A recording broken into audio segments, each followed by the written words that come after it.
At the end of August, I hosted the 2024 MashUp Game Jam, an online event where people got together to make games within a week, all around the theme A Helping Hand. And I have to hand it to you, the games made this year were great. From helping a princess escape the dungeon, to slapping flies, to curing patients in a hospital, we've got all the games you can get your hands on. So now, before we get to my top 10 favourites from the jam, and before I make too many hand puns, let's have some honourable mentions. Police Escort Simulator has you playing the role of a police escort, and you have to help the mayor get to the town hall by blocking traffic at intersections to avoid them crashing into the mayor's car. I quite enjoyed the concept, and there was some nice difficulty progression throughout. Night Stretch has a great atmosphere and unique controls where you can stretch your hands out really far. You also get chased by a horrifying creature, which plays well into the balance of picking up pieces of meat and luring the monster away from you. Paddle and Pellet's goal is for the ball to reach their goal, and you play as a little paddle creature to help them get there. There's some fun puzzles here, and it's always fun to knock the ball away. Red Green is a simple game where you have to direct traffic so they don't crash into crossing pedestrians. Though the gameplay is simple, it's quite fun and pleasantly challenging to get as many people across as you can. A Godly Hand has you play as a god who helps their champions succeed in minigames with the use of cards. The idea here is great, and I really like how the card mechanics are used in different situations. Now, let's start looking at 10 of my favourite games from the jam. The first game we're looking at is I Wanna See the Stars. The goal of the game is to guide the star out of a cave and into the sky, and the way you do this is by guiding them with your mouse. The mechanic is simple, but offers a unique challenge as the star has low dampening, meaning it slingshots around your mouth and you have to prevent it from losing control. There are hazards that make the gameplay more challenging too, with the introduction of spikes that kill the star and blobs that bounce the star away upon contact. These hazards require you to be a bit more tactful with your movement, as it becomes a balancing act between guiding the star through narrow passages and stopping it from bumping into a spike or bouncing into one from a blob. The beauty of this game is in the presentation. Limiting the colour palette to just 3 colours is simple but very effective, and it helps the star really stand out. And talking about the star standing out, throughout the whole game they're talking to you in written dialogue and voice acting. It adds a narrative and helps you bond with the star you're helping. Towards the end you're going through a really difficult moment and the music is very hectic, but once you got through, the music cuts out, giving you a massive sense of relief, and leaving a moment for the star to say goodbye and hit you in the feels with the end screen. It just felt really special to me. Another narrative game I found emotional was Hey Dad, I, a narrative game where you help your dad with chores. This is a game that does really well with its theming, which is reminiscent of old Windows games in its dialogue and sound.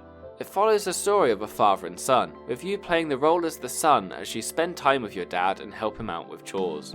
The gameplay moments are very simple, but they serve their purpose to advance the story and is a nice addition rather than all the game being text. You start as a young kid helping with the garden, but as the game goes on you get older and you get more mature. Soon enough you're helping build a deck, and before you know it, you're doing the garden work again for your father who's now old and in a wheelchair.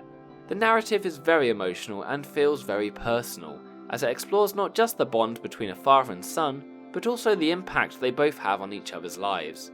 As the game ends and you find out that all this time it's been the son talking about his father to his son, and that he's taken the son out for camping like he used to do with his dad, you can't help but get a little emotional. Now for a game that took Helping Hand very literally, here's Shooter Frenzy. You play as a jumping glove who accompanies your friend as they fight off waves of enemies. You can't do any damage yourself, only your friend can do that, and you're just the assist. But how you assist is quite unique. You collect the coins that enemies drop when they die, and then you spend them in the shop. Things you buy from the shop range from health potions, more ammo, and even giving your friend more weapons to fire. It's a fun mix between running around the battlefield picking up coins and spending all those coins to give your friend a big boost. And what's really good about this entry is that it's jam-packed with game feel. The sound effects are very satisfying to collect coins and purchase, and the animation in the hand makes it really fun to just move around. The simple visuals with thick outlines gives a simplistic look that adds to the fun, especially with how overboard it can be when you buy a bomb and it blows up the whole arena. If you want a short but fun experience, I'd check this one out. One of the sillier concepts we saw in this jam was from Come Along Dear, a game where you help a granny cross the street. How you help them is by pulling them along with your really long, really jelly-like arms. The hand-drawn art looks so nice and is a perfect fit for this type of game it's trying to be. Fun, silly, and with a lot of character. The levels have you guiding the granny across streets, through parks, and across dance floors. It's like Frogger but with looser controls. It seems easy enough, but as soon as you hold on to the granny, she runs all over the place, and you've got to tether her to stop her running into cars. The mechanic ties a fine line between randomness and controlled movement, and there's sometimes a nice balance between moving and letting go of the granny. Each level introduces a new area with lots of variety, and they all have a selection of extra collectibles you can get a higher score at the end. Though it seems a bit morbid that the granny can die if they touch a kid. From the cutesy artwork to the silly gameplay to the absolutely groovy music, this is a really solid entry overall. One game that did really well at encapsulating a retro aesthetic was Goyan. I hope I'm pronouncing that right. First off, it's a Metroidvania, which for a game jam is really ambitious. You play as an explorer on a strange planet, armed only with your ability to jump and your gun. As you progress, you find rooms that are too dark to explore. That is, until you find a fairy companion that can light up those areas. There's a nice collaborative feel between the robot and the fairy, and it nicely embodies the concept of a helping hand. Especially later on when you unlock new abilities for the fairy, like setting things on fire or freezing enemies with ice. The pixel sprites and bit-tuned sounds nicely gives the feel that you're playing a modern retro game, and something I really like is how the HUD is separated in a different screen to the game, so it doesn't get in the way of gameplay. The fact that it's a Metroidvania too is quite impressive. Normally when people try to make Metroidvanias, they get overwhelmed with how big the world has to be, or how complicated they need to make it. But this game solves the problem by making the game world small and limits backtracking to a couple rooms at most. It's a good example of how to do a Metroidvania short and sweet. Now we're halfway through, let's look at a few more honourable mentions. Village Helper has you play some kind of village matchmaker, but you're matching people with other people that will solve their problems. It's quite a nice calming gameplay loop that I can see lending well to being expanded on. Harold the Hand is a slapstick platformer where you play as a sentient hand on their way through the sewers to retrieve the owner's hot dog rings. The combat feels fun and the player has a lot of character, which makes it really fun to move around and slap and flick enemies. Helping Cursor is a platformer where you control the player, but you can also use your mouse to drag platforms around. And there's loads of really creative ways this mechanic has been expanded on in level puzzles. Frank the Tank has you directing and ordering a tank to fire at rogue AI, by using the road as a timeline to line up shots. This mechanic is really unique, and its execution is very well done. Plus, I appreciate giving the tank an enemy's eyes. Familiar Territory is a fantasy game where you help a wizard brew a potion, but the wizard is clumsy, so you have to chuck in ingredients to balance out whatever they're putting in the pot to end up with a good potion. It gives me the vibes of early 2000s PC DVD games, and something I really like is how you can get different potions in every run. Another gorgeous game to come out of this jam is Pebble Pals, a game where you play as a stone golem creature with really big fists. The aim of the game is to climb your way out of the cliff to be reunited with your friends. As you move through the level, you are confronted with puzzles which require you to communicate with rock buddies in order to solve them. The rock people assist you in different form, from helping you find the order of a sequence to flinging things in the air, and though the game only has a small amount of puzzles, they're quite well thought out and are very satisfying to complete. The pixel artwork in this game is beautiful, and the choice of using complementary purple and yellow colours makes for a really unique feel. Also, the footsteps of the game are so satisfying too, just have a listen. I also really like the design of the rock characters, and the leaves blowing in the wind is a really nice touch too. There's a lot here to create atmosphere, and it's really appreciated. Even with there being no music and only sound effects, help the game feel a bit more eerie but tranquil, like you're at the bottom of a cliff in a serene but mysterious location. This jam saw another really captivating story in Wormwood, a game where you play as someone helping out a mum in the hospital by looking after her son. The gameplay is, you go into the house, you either clean up spills or put rubbish in the trash bag and then leave. Where the charm comes in is that you keep coming back. Each visit is bookended with talking to the mother at the hospital, where you start to form an emotional bond with the mum and become empathetic to her struggles. She's worried about her son, who is struggling with coming to terms with his mother's condition. And when you do visit, you have many different interactions with the son, varying from a "thank you for coming" to him huddled on the floor saying "I'm a terrible son." What's so captivating with this story is that, at the end, you visit the house but the son is waiting for you. He says that he's finally going to visit his mother, and that he wants you to accompany him. So by helping clean the place and other small interactions, you have helped the son accept his mother's illness and get enough courage and bravery to go visit her and face what he has been scared of all this time. So even though all you've been doing is clean, your help has meant the world to the both of them. It's a very touching interactive story, and though the topic is a bit morbid, I found it to be quite hopeful.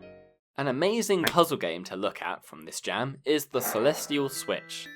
An angel and a demon have to help souls reach their resting place, and you play both of them. The souls move along a path that is often riddled with fires and thorns, and you have to utilise the unique abilities of each character to clear the path. The game starts pretty simple, and the fire doesn't move too quickly, so it gives you some time to ease into the mechanics, which play quite well into another. The characters play in very different ways. The angel has wings so it can go anywhere, but the demon can only walk on the ground. The angel can pick up objects and the demon can put out fires. The abilities of the two characters pair really well in this puzzle setting, and what I found to be an interesting aspect was the timer. The soul was always moving, and so if you didn't figure out the solution in time, the soul perishes and you try again.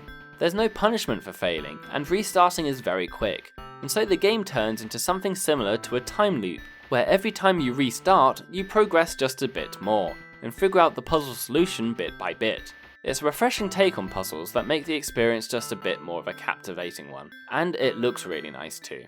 A good base defense can be found in Desktop Defense, a game about fighting computer viruses through your desktop interface. This game has done a really good job at emulating an old Windows setup, including the classic Green Hills background. All of these applications are usable too.